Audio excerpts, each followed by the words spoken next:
crazy, bro. Oh yeah, oh yeah, oh yeah, oh yeah, oh yeah, oh yeah. Stelela madlengosini, stelela madlengosini. Tethe ubumnyama kuvela ukukhanya, tethe ubumnyama kuvela ukukhanya, tethe ubumnyama kuvela ukukhanya. Oh yeah,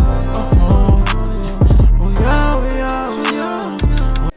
Ekuse molweni igalelekile intwana yenu uvuyo nopetsha umnqongo yebemi sopityo pala bapetsele ngintwana yaselokishini ngintwana yasefredeford. Welcome to my exciting show whereby you get to honor teachers, to appreciate teachers, and whereby you get to give them flowers at the end of the show. So fam, don't forget to like, share, comment, subscribe, and also hit that notification bell. So Bahlali, today I'm with teacher Zulu. Ma'am, how are you doing today? I'm good. How are you, Vio? I'm great, ma'am. So, ma'am, can you tell us more about yourself? All right. So I'm just a girl from KZN who happened to be in Free State. How I grew up in a family of 4 siblings. We're actually 5.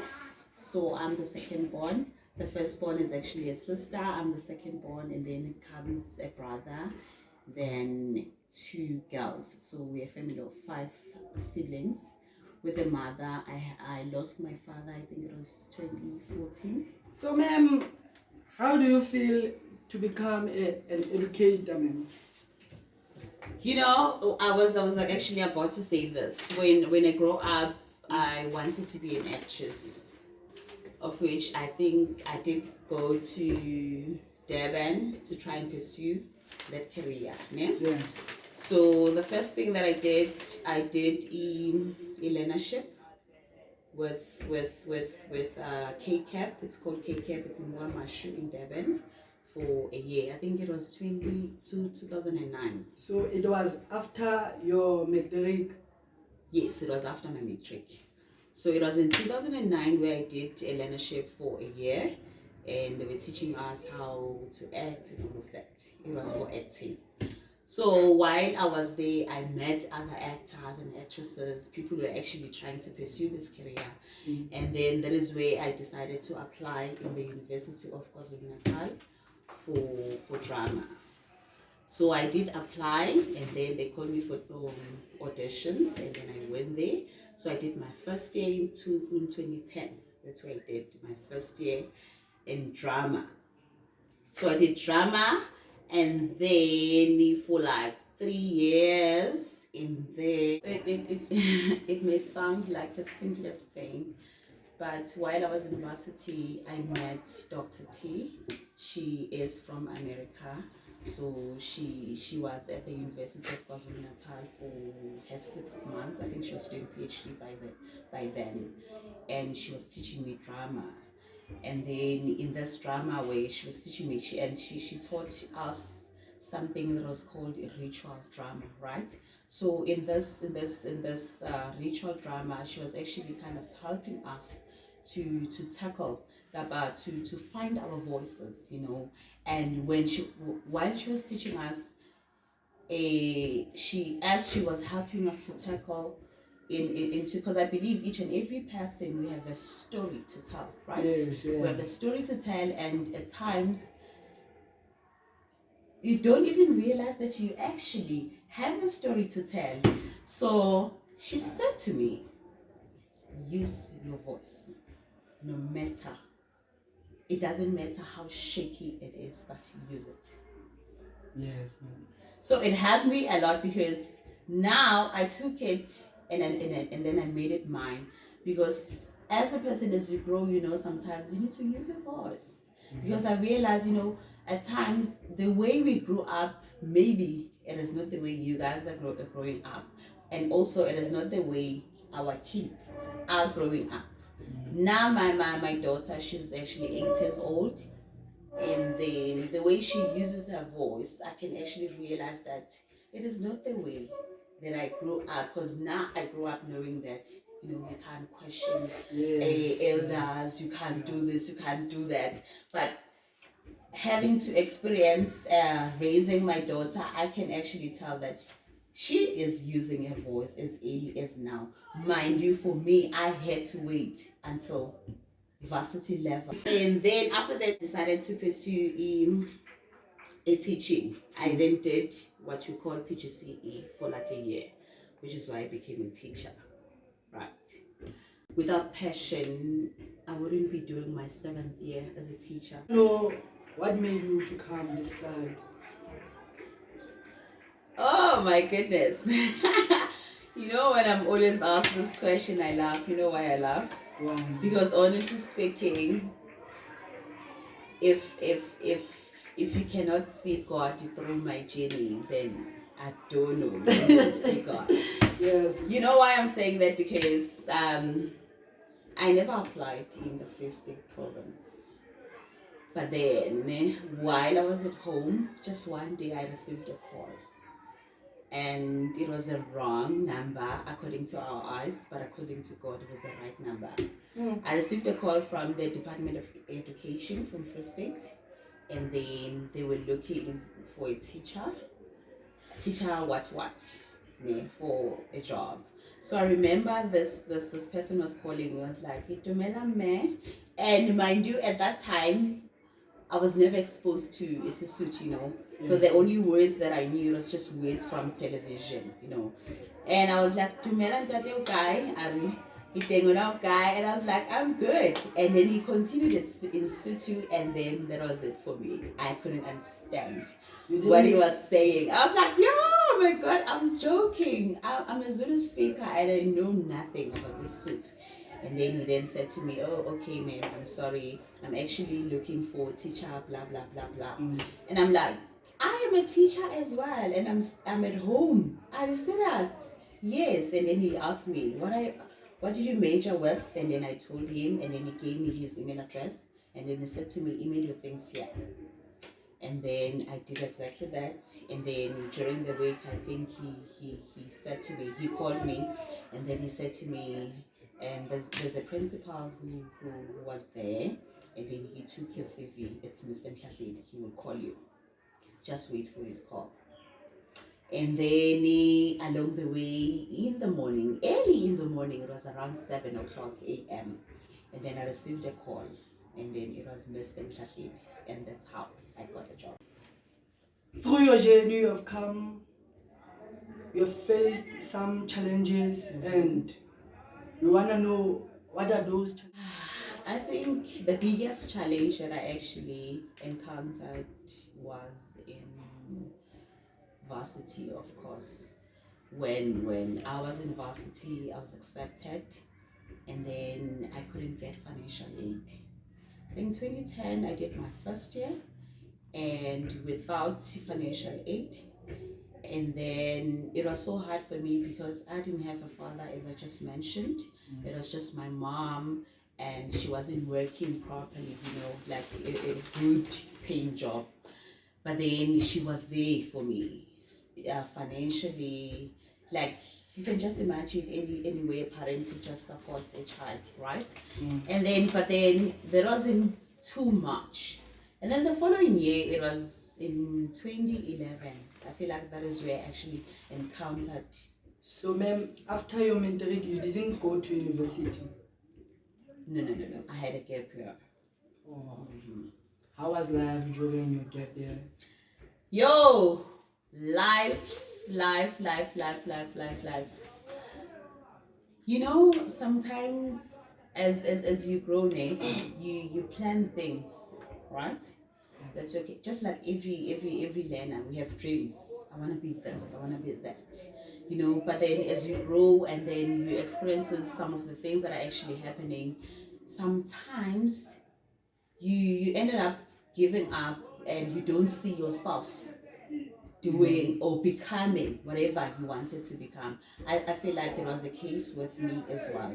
When I lost my father was a source of income. My father was doing everything at home.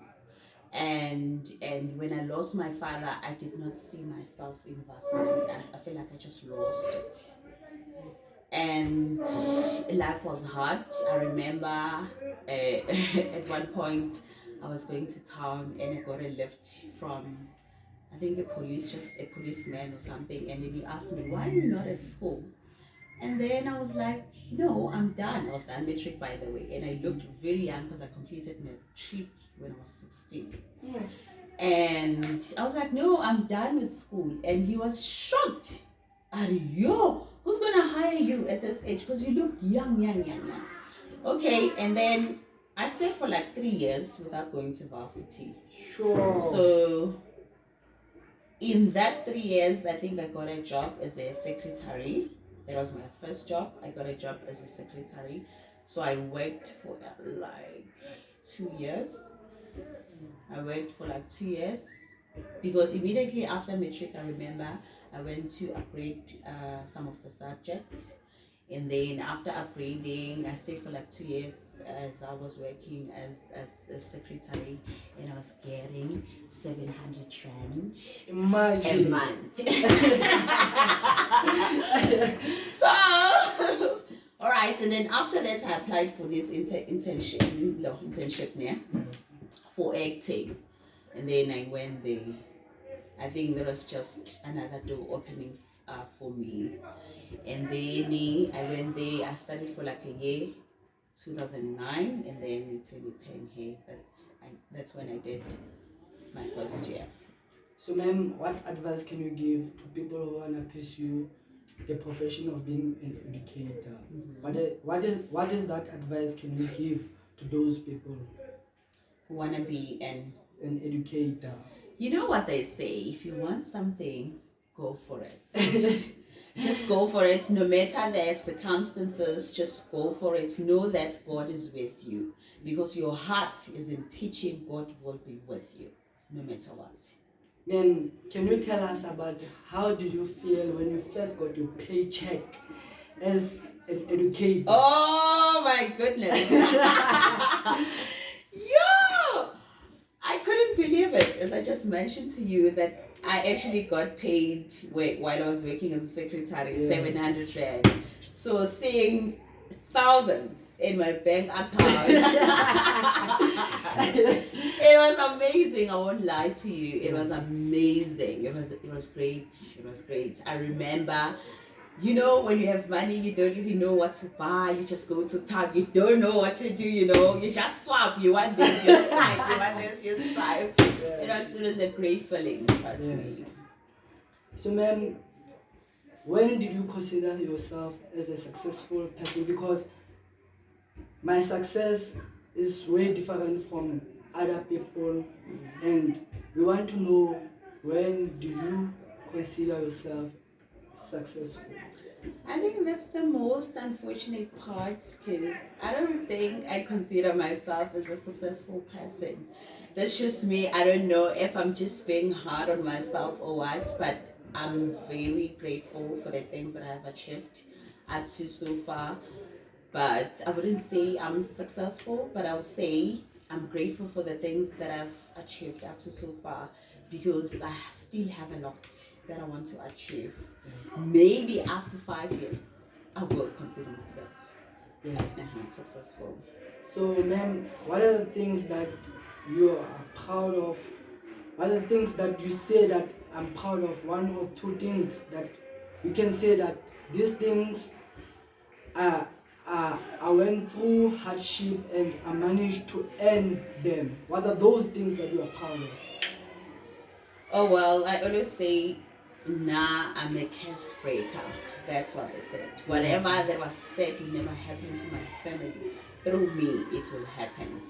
Number one, I was the first graduate at home, so I am proud of that. Yes. Number two, I was the first lady at home to buy a car, so I am proud of that. Yes, hence I'm saying I'm a curse breaker. Yes. So through me, I feel like with my siblings, things will be easier, because I was able to break the way for them.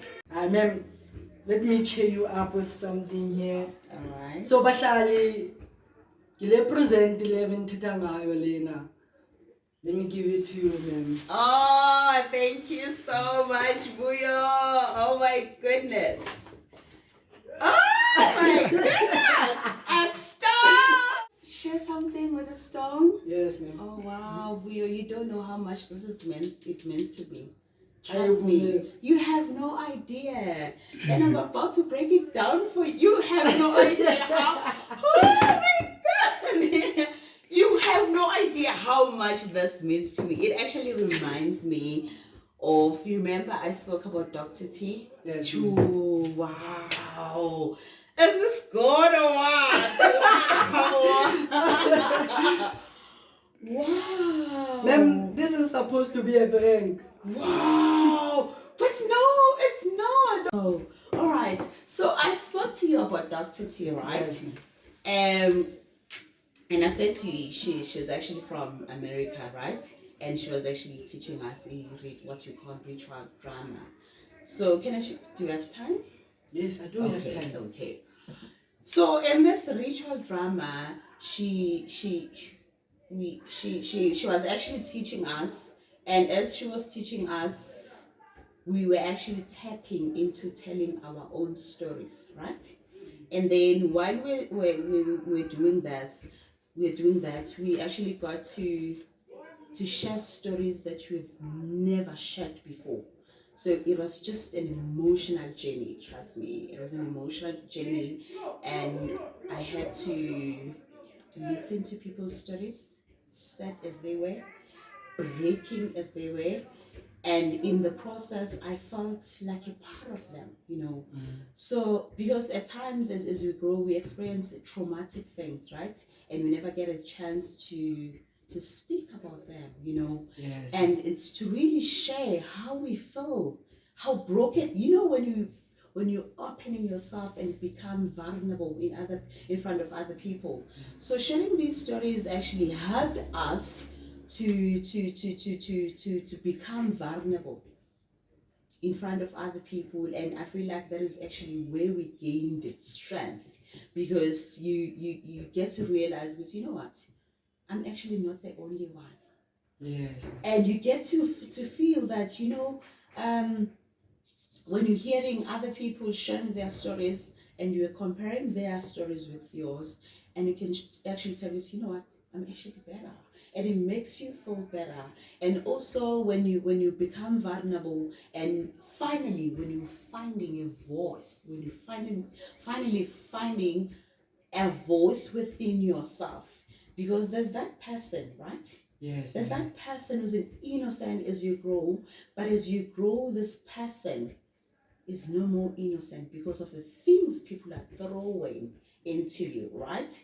When you at this moment, if I can just look back and see my life, how my life was at that time, even now, there's so much change. There's so much change. I'm not running away from this. I'll come back to this. Yes, ma'am. I remember my mom at one point while I was in university, she became worried as she was seeing me changing. She says that I was changing to a child she never knew. Like I was becoming a person maybe with a hard heart or something. And it's not like I was becoming a person with a bad heart or what. I feel like it was something that I wanted to use as an umbrella to protect myself, because at times when things are happening, you just become rude, not because you're a rude person, yes, but because sometimes you are tired of people walking on you, and as you're growing and you change and become that person, you are not that person, right? So going back to this, as we were sharing stories, it was an emotional journey, as I said, as I've mentioned, sharing stories. And Dr. T now, I remember at one point she gave us actually stones. Wow. She gave us stones, and these stones, they actually, I'm not sure, they had a message. Yeah, they had a message. I think that's where I got my message. Use your voice. No matter how shaky you are, use it. Yes. So this is actually a message. And I'm about to read it. Yes. This is actually a message. You're actually saying something about this video. You're saying something. Okay, I think I got the message already. Yes, ma'am. So ma'am, this brings us to the end of this show. So Bashali Nivile, and I hope you have learned something new, something amazing. Thank you so much for doing this. Thank you, ma'am. Here are your flowers, ma'am. To like, share, and subscribe to the